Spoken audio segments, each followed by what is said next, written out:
Bienvenue sur Africa 24 dans cette nouvelle édition de l'Africa Tonight. Voici les titres de l'actualité. La célébration de la fête nationale du Togo, le pays célébrait ce 27 avril ses 62 ans d'indépendance, diversifier les partenaires économiques, renforcer l'économie nationale en misant notamment sur le numérique. Tels sont les différents défis que doivent relever les autorités. L'exportation de certains produits suspendus au Cameroun, une mesure initiée par le ministre du Commerce, Luc Magloire Mbarga Atangana, qui a constaté des pénuries aggravées sur le marché local. Et puis coup de projecteur sur la première édition du festival La Marmite au Togo, un événement organisé à Lomé du 9 au 15 mai prochain. Pépin Quinquel, membre du comité d'organisation du festival, sera avec nous pour en parler. Mais tout d'abord, l'armée française accusée d'espionnage et de subversion par la junte malienne. Dans un communiqué, les autorités de transition affirment avoir constaté depuis le début de l'année, je cite, plus de 50 cas délibérés de violation de l'espace aérien malien par des aéronefs étrangers, notamment opérés par les forces françaises. Une accusation formulée après la diffusion d'une vidéo de l'armée française le 21 avril. Une vidéo prise par un drone au-dessus de la base militaire de Gossi. D'après l'état-major français, ces images montrent des mercenaires russes en train de mettre des dépouilles sous terre. Mais de leur côté, les autorités de transition parlent, je cite, de fausses images montées de toutes pièces afin d'accuser les FAMA d'être les auteurs de tueries de civils. Dans l'actualité également, la Libye confrontée à une double crise politique et sécuritaire. D'après l'armée nationale libyenne, l'organisation État islamique aurait tenté d'entrer dans la ville de Sebha, une tentative qui aurait été déjouée par l'armée du maréchal Khalifa Haftar. Des affrontements se seraient déroulés dans le sud de la ville dans la nuit du 25 au 26 avril. Bilan, l'ANL parle de 2 blessés dans les rangs du groupe terroriste qui serait finalement parvenu à prendre la fuite. Notons que la semaine dernière, une opération antiterroriste a été menée par l'armée nationale libyenne après une attaque à la voiture piégée.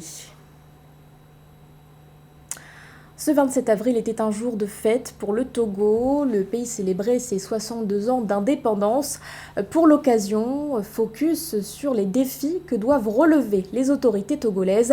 Cette année, le président Faure Gnassingbé entend notamment mettre l'accent sur la santé avec la construction d'unités de soins périphériques, mais également sur la diversification des partenariats. Joël Ballot.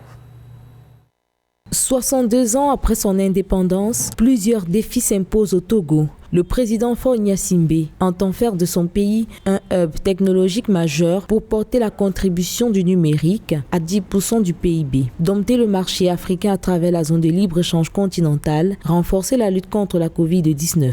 Par ailleurs, ce pays d'Afrique de l'Ouest entend donner une nouvelle dynamique à l'éducation, adhérer au Commonwealth pour diversifier ses partenariats, ce, à travers la mise en œuvre des priorités nationales inscrites dans la feuille de route gouvernementale 2020-2025.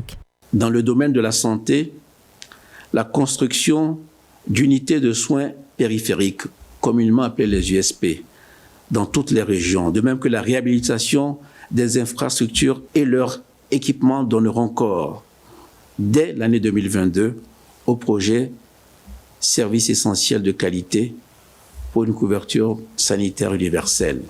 Après 62 ans d'indépendance, c'est un bilan mitigé pour le Togo. Aussi, dans cette nouvelle ère, l'ambition du gouvernement togolais est de renouer avec un héritage politique britannique et faciliter un nouveau brassage culturel. En 2021 s'est tenue une concertation nationale des acteurs politiques dont les conclusions ont esquissé des perspectives favorables à l'approfondissement de nos acquis démocratiques. Je demeure convaincu que c'est au moyen du dialogue que les solutions les plus pertinentes peuvent être trouvées pour notre pays. La ranimation de la flamme de l'indépendance par le chef d'État Faure Gnassingbé a donné le coup d'envoi des festivités, notamment le défilé exclusivement militaire en raison des restrictions sanitaires. L'agriculture, véritable vecteur de croissance en Afrique. Selon les données de la Banque africaine de développement, ce secteur emploie entre 65 et 70% de la main-d'œuvre. Mais la problématique de la répartition inégale des ressources foncières se pose. Comment garantir cette équité? Élément de réponse avec Joël Ballot. Entre 2020 et 2022, l'économie africaine a fait un bond de plus de 50%, notamment grâce à une dense production agricole. Cependant, les disparités sociales freinent le partage équitable des ressources. Pour Rasman Ouedraogo, économiste au Fonds monétaire international, étant donné que l'agriculture contribue entre 30 et 60% du produit intérieur brut des pays africains, il faudrait que les bénéfices des ressources soient distribués entre les populations pour une meilleure mobilité sociale. Au Botswana et en Afrique du Sud, 75% des enfants atteignent un niveau d'études supérieur, mais il est inférieur de 30% au Mozambique et en Éthiopie. De même, au niveau du taux d'employabilité, le Botswana et l'Afrique du Sud montrent un niveau qui se lève à 50% chez les adultes, tandis que le Mozambique et l'Éthiopie se situent à seulement 5%. Plusieurs économistes s'accordent sur le fait que un pays avec un niveau d'éducation publique élevé dépense plus, bénéficie d'une meilleure protection sociale et de meilleures infrastructures, par ricochet une mobilité sociale plus élevée. D'où l'interpellation des gouvernements africains à redistribuer les cartes pour valoriser le système éducatif dans toutes les sociétés. Les politiques visées pour améliorer la situation rurale, réduire le décalage économique qui existe à ce niveau et de résoudre les inégalités sociales est essentiel. Soutenir l'éducation et investir dans le capital humain sera déterminant pour réduire les décalages économiques, mais aussi pour créer et partager des opportunités avec tous les citoyens. Selon Rasman Ouedraogo, la participation du FMI à l'évolution de l'Afrique permettra de générer des opportunités pour toutes les couches sociales et générations, s'investir dans un plan d'infrastructure de base au lieu d'une adéquation d'emploi et enfin d'aider les ménages à sortir de la pauvreté. Au Cameroun, des pénuries de certains produits tels que le riz, le ciment ou encore la farine de blé sont observées. Face à cette situation, le ministre du Commerce, Luc Magloire Mbarga Atangana, a adressé une correspondance au gouverneur de la région de l'Est. Correspondance dans laquelle il lui demande de prendre, je cite, des mesures immédiates visant à la suspension jusqu'à nouvel avis de l'exportation des 10 produits. Les explications de Marie-Raphaël Antolo. Pour pallier aux pénuries de ciment, d'huile de farine de blé et de riz, le Cameroun, via le ministre du Commerce, annonce une suspension des exportations de ces produits, notamment produits dans la région de l'Est du pays. Pour le ministre du Commerce, il n'est pas question de vendre aux consommateurs externes alors que la demande locale n'est pas satisfaite. La démarche du ministre du Commerce est contingentielle. On ne peut pas imaginer qu'une simple mesure administrative vienne régler un problème véritablement tourné vers la pénurie. Selon les autorités camerounaises, de nombreux grossistes préfèrent faire des affaires avec la République centrafricaine, la Guinée équatoriale, le Gabon et le Nigeria au détriment du marché local. Ces pénuries, selon des observateurs, affectent énormément les ménages et les petits revendeurs qui achètent désormais un sac de 50 kg de farine à 25 000 francs, voire à 26 000 francs le sac, alors qu'il est initialement vendu à 19 500 francs CFA. Pour le ciment, il est désormais vendu à 5 500 francs CFA contre 4 900 francs CFA en décembre 2021. Cette pénurie veut simplement dire l'absence de quoi? De quelque chose. Ce quelque chose, c'est quoi? C'est la production locale. C'est la production des céréales, c'est la production des tubercules. Outre les pénuries des produits susmentionnés, s'ajoute également celle du sucre en raison de quelques jours d'arrêt de la production de l'une des usines de la société sucrière camerounaise à Banjok dans la région du centre du pays. Pour les autorités, les commerçants véreux qui vont continuer à exporter ces produits malgré les pénuries se verront exposés à des sanctions. Dans l'actualité également, un événement qui entremêlera couleurs et saveurs. Lomé, capitale du Togo, abritera du 9 au 15 mai prochain la première édition du festival La Marmite. Ateliers, formations, encore dégustation de produits seront au programme. Et pour en parler, nous recevons sur ce plateau Pépin Quinquel, membre du comité d'organisation du festival. Bonsoir monsieur. Bonsoir madame. Merci d'avoir accepté notre invitation. Le festival La Marmite est organisé par l'agence de communication Focus Yaku. Comment est né ce festival? Quel en a été l'élément déclencheur? Mais le constat est simple. Ça fait un bon moment que ça se passe, que les gens mangent différemment, que les gens, de par leur culture, voyagent beaucoup et de par ce fait, c'est naturel qu'un tel fest ait lieu. Attente pour cet événement? Mais l'attente est simple. Il faut que la participation soit massive de la part de tout le monde, les participants comme les exposants, y compris les partenaires, parce que pour une première fois, on crée un événement qui regroupera tous les acteurs, partant des fermes jusqu'à l'assiette.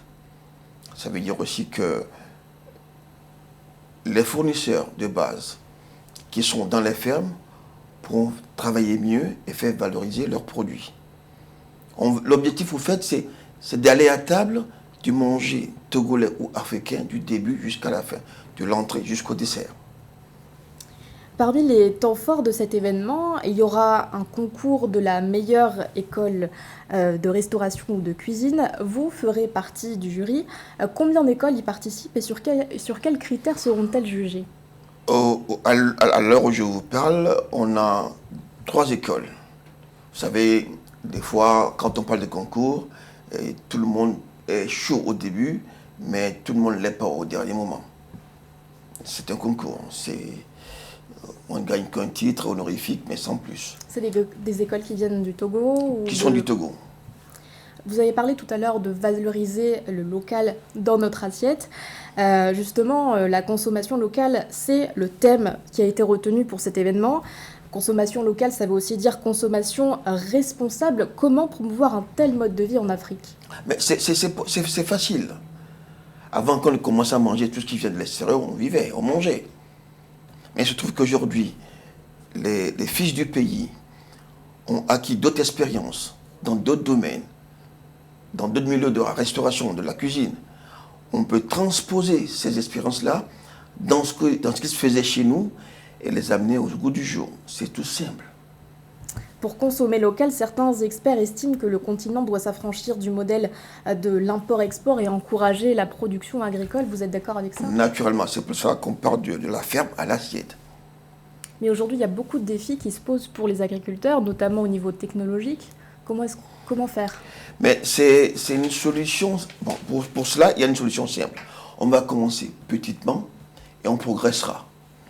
On va pas renverser une situation qui perdure négativement depuis 50 ans, depuis 30 ans, en un mois ou en 2 mois. Mais quand on aura fait prendre conscience, les gens, qu'on peut manger togolais ou africain du début jusqu'à la fin du repas, le fournisseur, en fonction de la demande, fera des efforts. Mais est-ce que les gouvernements africains investissent davantage dans la promotion de l'agriculture? Je pense que oui. Il n'y a pas des efforts qui restent à faire? Il y a toujours des efforts à faire. On n'est jamais à la fin. On est tout le temps au début ou en train. Des spécialités culinaires africaines sont inscrites sur la liste du patrimoine immatériel de l'UNESCO. Qu'en est-il particulièrement des spécialités togolaises? Le Togo est timide dans ce sens. Parce que par moment, ou à un moment donné, on a eu très peu de visiteurs. On est resté entre nous, il faut se dire la vérité. Du coup, les gens ne connaissent pas trop ce qui se passe, ne connaissent plus. Maintenant, c'est l'occasion de faire connaître au monde entier ce qui se passe chez nous et ce qu'on sait faire. Et on sait très bien le faire. Et au passage, on dit merci aussi à nos mamans qui cuisinent dans les rues, qui nous font des bonnes choses depuis la nuit des temps. Donc ce festival, c'est aussi quelque part un appel à l'UNESCO pour montrer aussi le savoir-faire togolais et africain. Absolument, absolument. C'est l'occasion rêvée, au fait. Et on la veut pérenne, cette manifestation. On peut imaginer un FESMA 2023 ? Ah ben, certainement. C'est l'objectif. C'est même dépassé. pour moi personnellement, c'est même plus à parler. On ne va plus en parler de ça parce que c'est une évidence. Si on commence, on doit le terminer. Merci beaucoup Pépin Quinquel d'avoir répondu à nos questions. Je rappelle que vous êtes membre du comité d'organisation du Festival La Marmite qui se déroulera du 9 au 15 mai à Lomé au Togo. Merci. Je vous en prie, merci. Ce journal a été réalisé par l'ensemble de la rédaction. Merci de votre fidélité.